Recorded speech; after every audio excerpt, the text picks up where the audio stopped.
Hi, everyone. This is Josh Hoffman, and welcome to another episode of the Masters in Marketing Agency podcast. Today, I have Jason Piasecki, partner and CEO of Revel, a marketing agency that builds strong brands that grow B2B businesses by executing marketing strategies that move people to action. Welcome, Jason.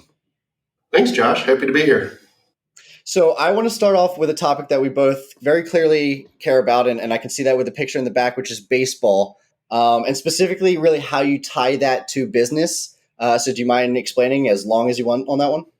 Well, I grew up in a baseball family. My dad is a baseball guy, and I played baseball all the way little league through college, and my son is playing now. He's graduating high school. He's a senior. He just wrapped up his season. So baseball is a big part of our family, and I think there's a lot of parallels between baseball and business, and really it's very analytics and numbers based. So that's a big part of business today, and it's a huge part of baseball. Also, I always consider myself a coach. I never think of myself as a manager, and I do like to offer coaching tips to my coworkers, and so.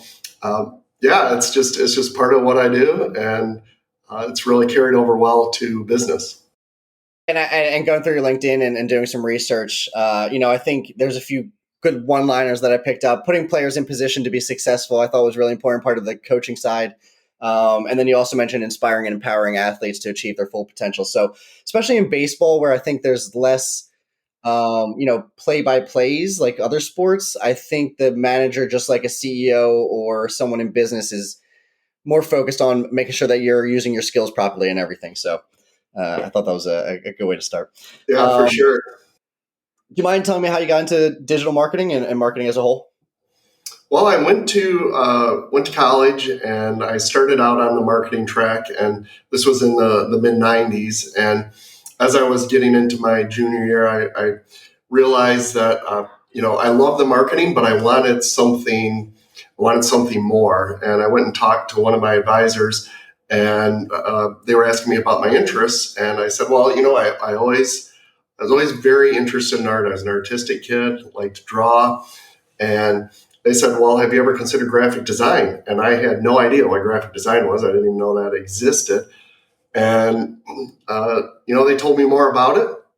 And I thought, this sounded really interesting. That's a way that I could apply my art, tie it into marketing and advertising. So I went on 2 tracks for the rest of my college career and got that graphic design degree along with my marketing degree. And it's served me well in business. That's what I've always done in my profession, is a combination of both marketing and design. And when you're in advertising, it really pays to have kind of both sides of those brains, the strategic side and the creative side, working together. What was the learning curve like for going from, I guess, call it physical art to the graphic design side? Well, this is, I wouldn't be dating myself a little, but you kind of put yourself in the Wayback Machine. This is as I said, in the mid-90s, and the computer desktop publishing was just coming into the classroom. And so the Mac was newer then, and I was fortunate to have a neighbor that had a computer. This is kind of like, we're talking 1990. 93, 94, 95. And I had my word processor. I was typing up a paper, and it was not working. And this was when you would type a whole thing in the word processor and then print it all out at once. Well, he said, why are you using that thing? He goes, I have a computer, and we can take it to the lab and print it. So I got on his monochrome gold IBM computer, typed up my paper, and I was off from there. I was just fascinated with technology, and I think I came into design at the perfect time because I understood the old school, the manual processes, like hand lettering and doing key lines and mockups, but I was able to apply that stuff on the computer. And so, to your question, the learning curve, it wasn't that great because we were all figuring it out. No one really knew. And I thought it was a really cool time to be coming into the creative business. So how did you end up using a lot of those skills, whether it's, the early day skills or learning over time skills to eventually start your business? My first two jobs, I worked for a couple small manufacturing companies in the Detroit area, and marketing is kind of an afterthought with them. So I hired in at the first one as an inside salesperson, and I had my boss. He was the general manager of the company. His dad owned it, and he was in his early 30s. And I convinced him very early on. I said, okay, after I get done with all the sales things and I redesign all the literature, could I build our company a website? And he's like, website? I don't know what a website is. And so he said, yeah, go for it, And so I was able then to code and design my first website for that company back in 1995. Did you do all the coding as Yep, well? and it was very rudimentary. So you have 5 pages. Usually had to fit 640 pixels wide, so it would fit on a 15-inch monitor, and it had to be sensitive to dial-up because that's how we all connected to the internet. And so I was able to apply those foundational skills and bring new ideas into these companies where they really weren't leveraging technology. They weren't using computers for design. They were outsourcing all of that. And after I, kind of did everything I could at the first company, I went to another company, did everything there in a year, and just went on my own after that. I was fortunate to have a wife that supported my dream. She was working as a marketing manager at one of the casinos in Detroit. And she said, give it a shot. And if it worst comes to worst, you go and get another job. And that was 23 years ago. So I've kind of just gone from there and went from a one-man band working in my spare bedroom to now Revel's 15-person B2B marketing agency located in Muskegon, Michigan. Were those your first two customers? The first They were. It was I was really really fortunate to have a boss. When I told him I was quitting to start my own business, he said, well, we still need you. So we'll hire you and we'll give you a retainer. And I'm like, well, this sounds great because I have a few clients, but I could use some steady money. And so they were my first clients. The second company, they were a filter company. And so I had a retainer for them for about 6 months. And then the other company, they were a valve company. And I was doing Google AdWords for them in the early days of Google AdWords, and kind of went from there. Well, I'm going to keep diving into this. How did you get your first? Either how did you get your first customers after that, or how did you get your first customers that you didn't personally know, whether it was cold leads, warm leads, anything?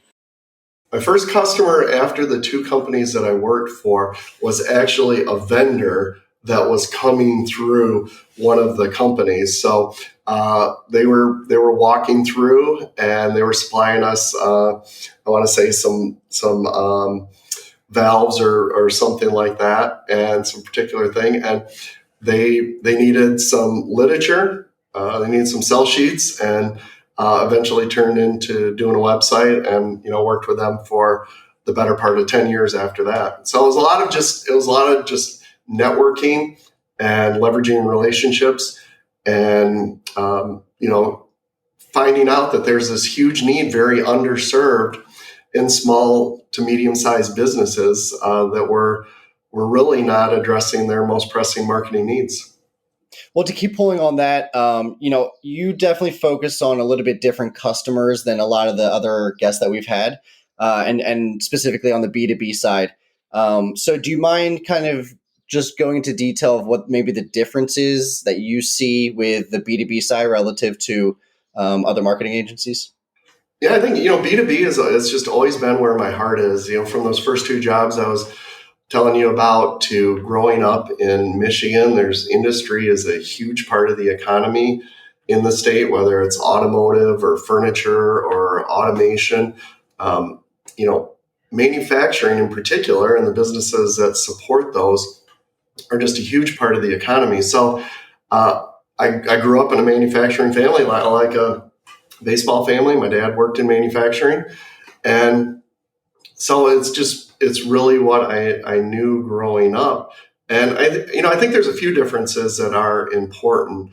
The first is B2B audiences are much smaller than B2C. So typically consumer products, you're talking the audience maybe thousands of people or even millions of people. Like I just bought a new water bottle.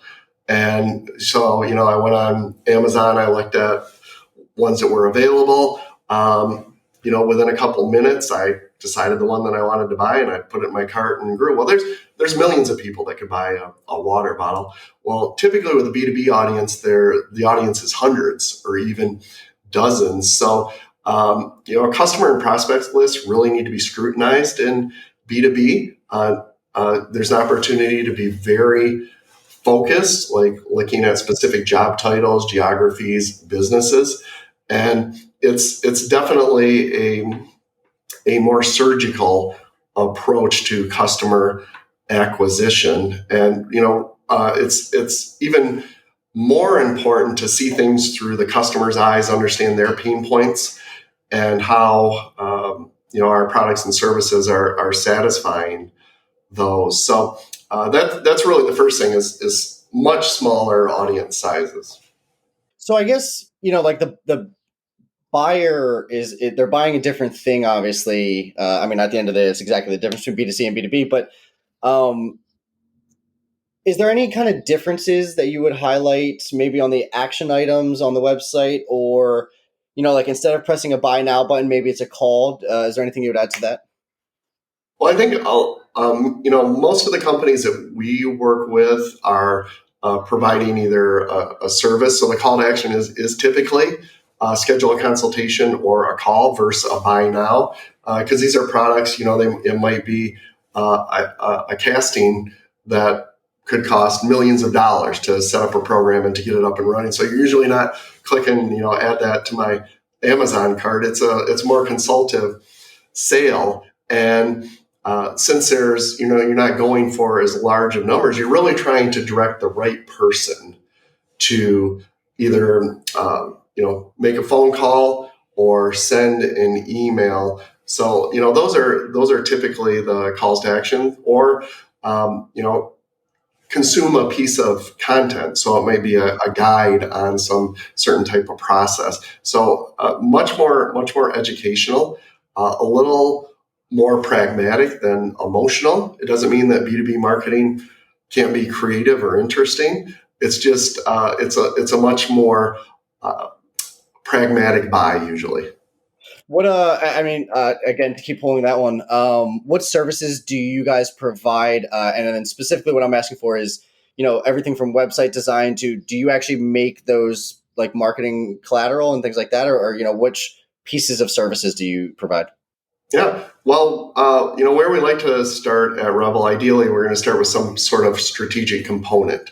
So either a marketing communications plan or website plan based on some kind of research. So either research where we're going out, we're talking to our customers, we're leveraging existing customer surveys that they have.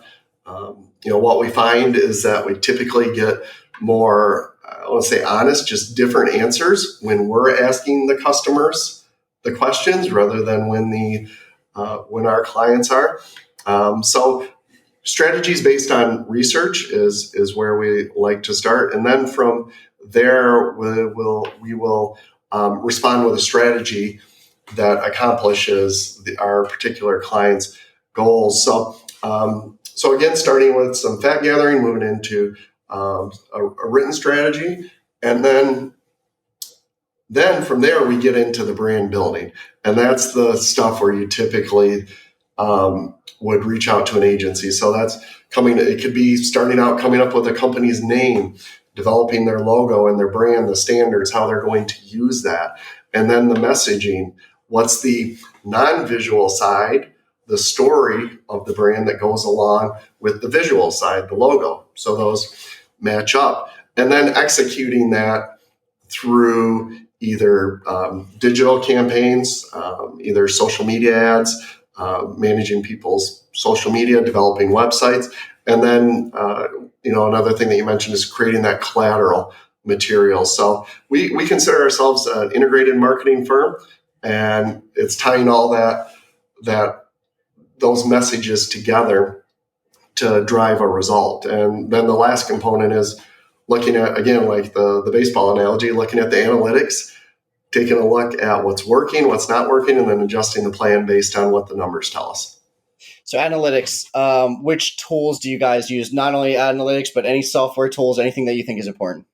We use Google Analytics, of course, which is in the process of undergoing a change, and then analytics that are native on platforms, either LinkedIn, Twitter, or Facebook. There's some other tools that we use that aggregate analytics, looking at things like SEMrush, tools like that, as well as analytics that are available in reporting tools inside email marketing platforms like MailChimp. So really, our job as marketers is to look at the numbers, but then also interpret them and translate them for our clients, because most of our clients aren't natural marketers. They're either CEOs, VPs of sales and marketing, or HR people that, marketing's probably not at the top of their list. So we can be that helpful guide that is with them to navigate the journey from their company to attracting and finding the right customers. This next question is either going to have a great answer or there'll be nothing. So we'll see. But going back to the B2B side of marketing and kind of going through the pandemic and COVID, what trends have you seen maybe change over the past few years based on the changes that's happened the past few years?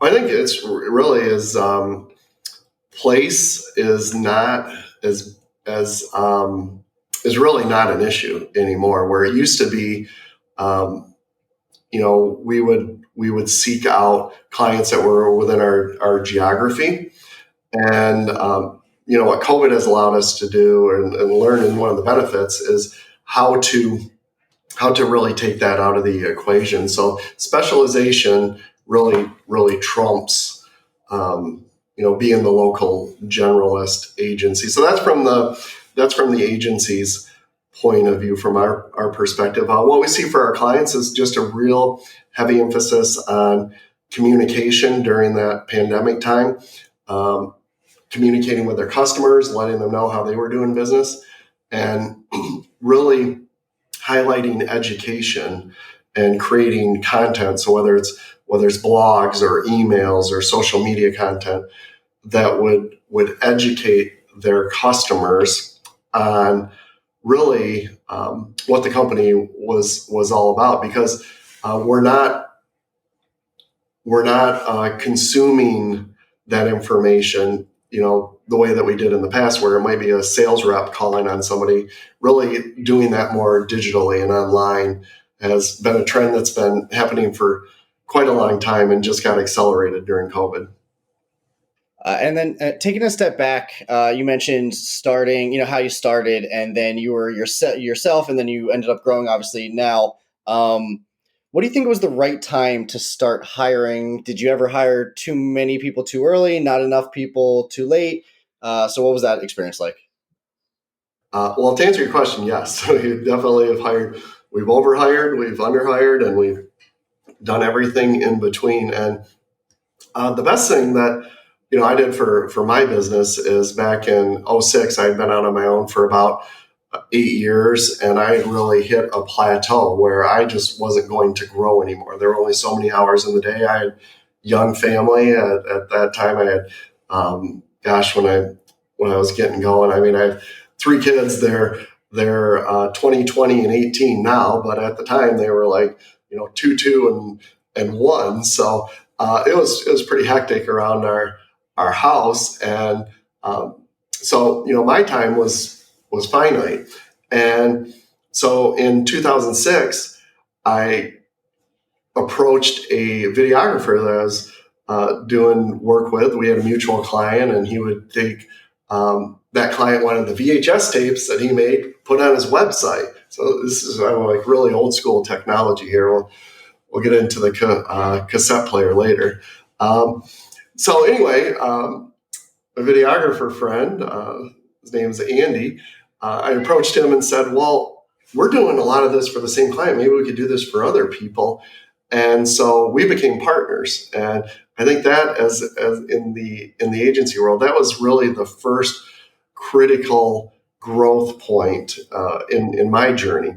And so we started out and we had a couple freelancers and we realized, you know what, we probably need some more steady people. So we hired a designer, we hired a web programmer, and we just kind of grew from there. I think to your point of did we ever overhire is we didn't have a system. We were accidental entrepreneurs. So we had a skill. We were technicians. I was the marketing and the design guy. He was a video guy. And we were just kind of figuring out how to do business. So one of the things that was transformative for our journey is having a business operating system. And we run on EOS here at Revel, Entrepreneurial Operating System. And that just provides a helpful structure for us to set our strategy, cast our vision, run good meetings, and provide clarity on everyone's role and what they do. So now we know we have the right people in the right seats because those are all clearly defined. But it's a lot more. There's a lot more art than science to hiring and growth because it's a people business, and you got to have people that fit your culture. Well, let's keep diving into the art then. Is there anything that either maybe you hired at first or even didn't, but you ended up outsourcing and that was the right move to, it wasn't essential to have that maybe piece of the company in-house and therefore you outsourced something? Yeah, probably the biggest thing that's changed over the last, I would say 15 years that I've been kind of a business with employees is web. And web was very much a thing where it was held captive and we had a lot of developers in-house, and the way websites were built, it was a lot of custom websites. And as platforms came on, first Joomla and now WordPress, and there's a lot of other ways to build sites, we've realized that there are better ways for us as an agency to deliver that service to clients. And same thing goes for photography. We have a lot of talented art directors who can shoot beautiful photos in-house. But we realize that there are people out there that are way better than that, and that's all they do for their business. PR is another thing that we've kept in-house at other times that we've just found great partners that are good at that. So I think we've really zeroed in on our agency is what we're best at is marketing strategy, brand building, and then measuring results. And those are the things that we should keep closely held. And then there are other things that we can partner and leverage what other folks out there are doing to deliver a better product to our clients and allow us to focus where we're really good. Well, I'm going to then quickly plug our sponsor then, because that was, you kind of said it. They do outsourced web work. So for a fixed monthly price. So quick plug for them as well. If you had to teach something to other marketers, what do you think it would be? I would think it is, let's see if I had to teach something. Maybe if you were a professor, what would be, not necessarily day one, but what would be a topic that you might discuss? I would think one of the most important lessons I learned is that I don't have all the answers, and surrounding myself with people that are both smarter than me, better at what they do than I am, and then also leveraging relationships with peers out there that have been there and done that. The marketing agency world it's always changing, and I think really just being not necessarily a sponge, but being a filter, like taking information in and filtering out what really applies is, to always be learning, to be curious. And that's something that I've tried to do. And what I think of times where our agency has really grown. I've benefited from someone else's generosity, either sharing an experience they have, maybe teaching me about a tool that they've used, or talking through a challenge they've had with a client. So I really think it's just looking outside your four walls to grow your network and see people out there that are doing good things and learning from. That was great. What do you enjoy talking about the most that you normally don't get an opportunity to talk about?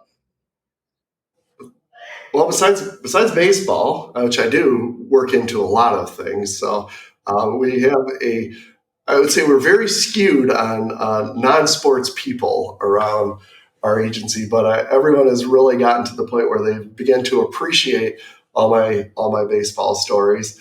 Um, I enjoy talking about our clients, and that is what I talk about the most. So the success that they have, the longevity of some of our relationships, what their businesses are doing. That's why some people think that B2B marketing is boring because you're working with some manufacturer who's making something. Well, I think what manufacturers do is fascinating. I mean, we wouldn't have the products we have if there weren't innovative companies out there creating these really amazing products. So I love learning about how other businesses operate and sharing that story, and connecting the companies that we work with each other when we see there's a fit where maybe they can use each other's services.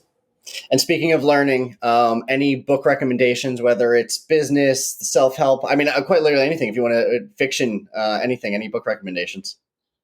Well, probably my favorite book that I've read recently is Atomic Habits by James Clear.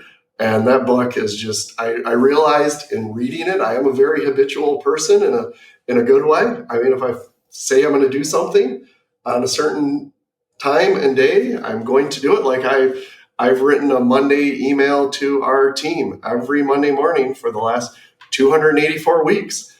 And I haven't really thought too much about that, but I'm like, wow, that's really consistent to take 5 years of emails and just sharing things that I think would be helpful to our crew. And so yeah, Atomic Habits is a great book. I think anything by Patrick Lencioni is a must read.